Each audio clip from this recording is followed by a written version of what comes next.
আলু আর আটা দিয়ে যে এত মজার একটি নাস্তা বানানো যায় সেটা না বানালে বুঝতেই পারবে না। সকালবেলা বা সন্ধ্যাবেলা ঝটপট এই নাস্তাটা বানিয়ে ফেলতে পারবে, বা স্কুলের টিফিনেও কিন্তু তোমরা এটা দিয়ে দিতে পারবে। ভিডিওটা প্রথম থেকে লাস্ট পর্যন্ত দেখার অনুরোধ রইল। আমি সুস্মিতা রান্নাবান্নায় স্বাগত জানাচ্ছি। দেখে নাও যে আমি কিভাবে বানিয়েছি, আর এটা এতটাই টেস্টি খেতে হয় যে তোমরা না বানালে বিশ্বাস করতে পারবে না।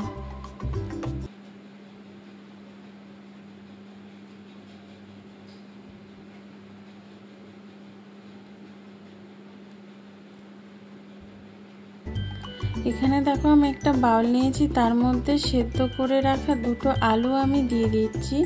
আলুটা আমি আগে থেকে গ্রেট করে নিয়েছিলাম। দেখো এবার আমি একটা বাউলের মধ্যে এটা নিয়ে নিচ্ছি। আমি সেদ্ধ আলু দিয়ে করছি, তোমরা চাইলে কাঁচা আলুও কিন্তু গ্রেট করে এটা করতে পারো। তোমরা যদি জানো তাহলে আমি কাঁচা আলুর রেসিপিও তোমাদের বানিয়ে দেখিয়ে দিতে পারি। দেখো আলুগুলো একটু চামচের সাহায্যে আমি মেশ করে নিচ্ছি। এবার এর মধ্যে কিছু মশলা দিয়ে দেবো। এখানে দিয়ে দিচ্ছি আমি কাঁচা লঙ্কা কুচি, তারপরে এখানে দিয়ে দিচ্ছি আমি একটু জিরে গুঁড়ো,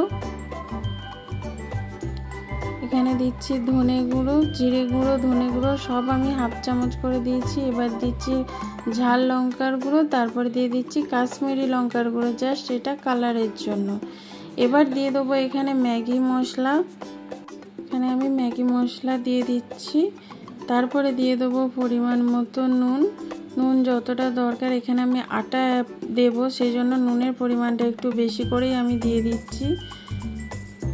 এবার আমি চামচের সাহায্যে সব মশলাগুলো আলুর সাথে প্রথমে আমি মাখিয়ে নিচ্ছি। দেখো প্রথমে আমি মাখিয়ে নিচ্ছি ভালো করে, একদম চামচের সাহায্যে। তোমরা চাইলে হাতে করেও কিন্তু এটা মাখিয়ে নিতে পারো। প্রথমে আমি চামচে করে এটা মাখিয়ে নিচ্ছি, মশলাটা যাতে আলুর সাথে ভালোভাবে মিশে যায়। এবার দিয়ে দিচ্ছি এর মধ্যে আমি 1 বাটি আটা। হ্যাঁ বন্ধুরা, যে আটা দিয়ে আমরা প্রত্যেকদিন রুটি পরোটা বানিয়ে খাই সেই আটাই এখানে দিয়ে দিয়েছি। দিয়ে এবার আটাটার সাথে আলুটা ভালো করে মাখিয়ে নিচ্ছি। এটা কিন্তু হাতে করেই তোমরা করবে, তাহলে কিন্তু খুব ভালোভাবে এটা মিশে যাবে। আটাটার সাথে ভালো করে প্রথমে মিশিয়ে নিয়ে তারপরে আমি অল্প অল্প করে জল দিয়ে একটা ব্যাটার তৈরি করে নেব। দেখো বন্ধুরা, এটা আমি বানিয়ে নিচ্ছি। প্রত্যেক দিন একই রকম রুটি পরোটা খেতে ভালো না লাগলে ঝটপট কিন্তু এই নাস্তাটা তোমরা বানিয়ে নিতে পারো। এবার আমি এখানে দিয়ে দিচ্ছি একটু অল্প করে হলুদ গুঁড়োটা আমি প্রথমে দিতে ভুলে গেছিলাম, সেই জন্য এখানে একটু হলুদ গুঁড়ো দিয়ে দিলাম। হলুদ গুঁড়োটা দিলে কি হয়, কালারটা কিন্তু খুব সুন্দর আসে। এবার আমি অল্প অল্প করে জল দিয়ে এর একটা ব্যাটার তৈরি করে নেব। অল্প অল্প করে জল দিয়ে মাখাতে হবে, কারণ এর আটার যে ডালা ডালা অংশটা যাতে না হয়, সেই জন্য অল্প অল্প করে জল দিয়ে একটা স্মুথ ব্যাটার তৈরি করে নিতে হবে। দেখো তোমাদেরকে যেরকম দেখিয়ে দিচ্ছি এরকমভাবে তোমরা যদি বানিয়ে নিতে পারো, আর সকালে নাস্তা বানানোর কোনো টেনশনই থাকবে না। তরকারি না বানালেও এটা দিয়েই কিন্তু সবাই খেয়ে নেবে এক নিমেষেই। এটা এতটাই টেস্টি হয়, এতটা মজার হয় খেতে, যে তোমরা না বানালে বুঝতে পারবে না। অবশ্যই একবার বানিও, আর টেস্ট তো তোমরা বানিয়ে আমাকে কমেন্ট করে জানাবে যে তোমাদের কেমন লাগলো টেস্ট। দেখো আমি খুব ভালোভাবে এটা ব্যাটারটা বানিয়ে নিয়েছি, দেখতেই পাচ্ছ। এটা কিন্তু খুব পাতলা করা যাবে না, আবার একদম মোটা গাঢ় সেরকমও করা যাবে না। দেখো দেখিয়ে দিচ্ছি। আর এটা আমি বড় চামচের সাথে একটু ফেটিয়ে নিচ্ছি, যাতে ডালা ডালা অংশ আর না থাকে। আর এরকমভাবে একটু ফেটিয়ে নিলে কি হবে, ভালোভাবে ফেটানোটা হয়ে গেলে রেসিপিটা খুব সফট একটা তৈরি হবে, স্পঞ্জি টাইপের, খেতেও ভালো লাগবে। দেখো যত এরকম ফেটিয়ে নেবে তত কিন্তু ভালো হবে খেতে। সেই জন্যই আমি এরকম একটা বড় চামচে করে আমি একটু ভালো করে ফেটিয়ে নিচ্ছি। দেখতেই পাচ্ছ আমি মিশ্রণটা কীরকম বানিয়েছি, খুব মোটাও না আবার একদম পাতলাও না, মিডিয়াম ভাবেই কিন্তু বানিয়ে নিতে হবে। এবার এর মধ্যে দিয়ে দিচ্ছি আমি পেঁয়াজ কুচি, বড় সাইজের একটা পেঁয়াজকে কেটে রেখেছিলাম, সেই পেঁয়াজটাই কেটে এবার ভালো করে মিশিয়ে দিচ্ছি। তোমরা যদি পেঁয়াজটা না খেতে চাও পেঁয়াজটা কিন্তু এখানে বাদ দিতেই পারো।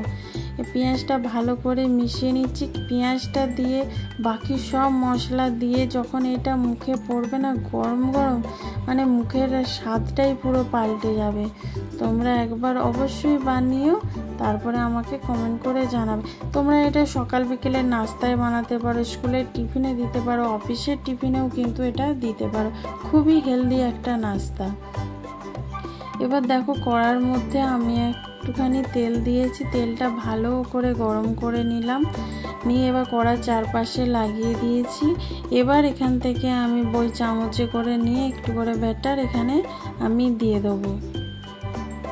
তেলটা প্রথমে খুব ভালো করে গরম করে নিতে হবে। দেখো এখানে 2 হাতা আমি এখানে দিয়ে দিচ্ছি, দেখতেই পাচ্ছ। একটু আলতো করে একটু ছড়িয়ে দেবে।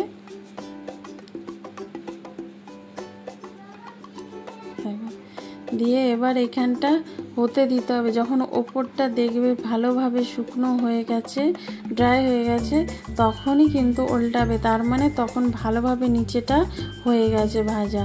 দেখো দেখতেই পাচ্ছ পুরো শুকনো হয়ে গেছে। এবার আমি আস্তে করে উল্টে দেবো।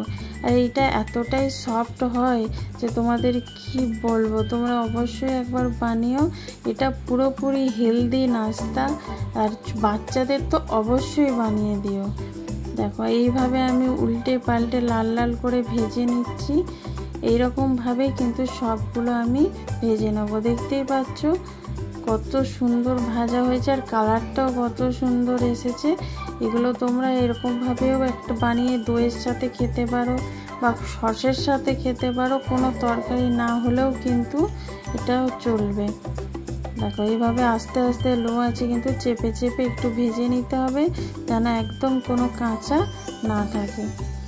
দেখো দেখতে পাচ্ছ কতটা নরম হয়েছে এটা। এইভাবেই কিন্তু আমি সবগুলো বানিয়ে নেব। তাহলে বন্ধুরা এই ভিডিওটা যদি ভালো লেগে থাকে লাইক কমেন্ট শেয়ার করো। নতুন বন্ধু যারা দেখছো তারা চ্যানেলটা সাবস্ক্রাইব করে বেল আইকনটা ক্লিক করে দিও। যারা ফেসবুক থেকে দেখছো তারা পেজটা ফলো করে দিও। ভালো থেকো, সুস্থ থেকো। আবার দেখা হবে নতুন কোনো ভিডিওতে। তোমরা কি ভিডিও দেখতে চাও প্লিজ কমেন্ট করে জানিও।